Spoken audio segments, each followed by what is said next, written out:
আমি আপনাদেরকে জানিয়ে দিতে চাই, আমরা টাকা দিয়ে ভোট কিনতে পারবো না। আমাদের কাছে চাঁদাবাজি, আমাদের কাছে অবৈধ কোনো টাকা নাই যে টাকা ছেড়ে আমরা ভোট কিনতে পারবো।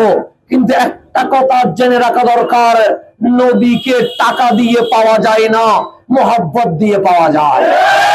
আমরাও ভোট নিব ভালোবাসা দিয়ে, তো টাকা দিয়ে যেহেতু ভোট কিনবো না, চাঁদাবাজি হবে না। টাকা দিয়ে যেহেতু ভোট কিনবো না, দুর্নীতি হবে না। টাকা দিয়ে যেহেতু ভোট কিনবো না, টেন্ডারবাজি হবে না।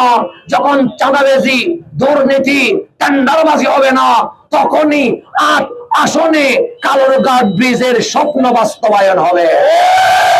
তখনই এই রাষ্ট্রে ৮ আসনে উন্নয়নের ছোঁয়া বাড়বে।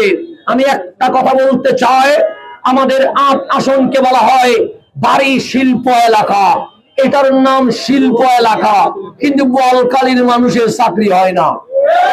কথা ঠিক কিনা? তাহলে নেতা এসেছে, এমপি এসেছে, মন্ত্রী এসেছে, কিন্তু আপনাদেরকে নিয়ে ভাববার সময় হয় নাই। আমরা যদি এমপি হই, সর্বপ্রথম এই ৮ আসনে যত শিল্প কলকারখানা আছে, সেখানে ৮ আসনের বাসিন্দাদেরকে চাকরি দিতে হবে।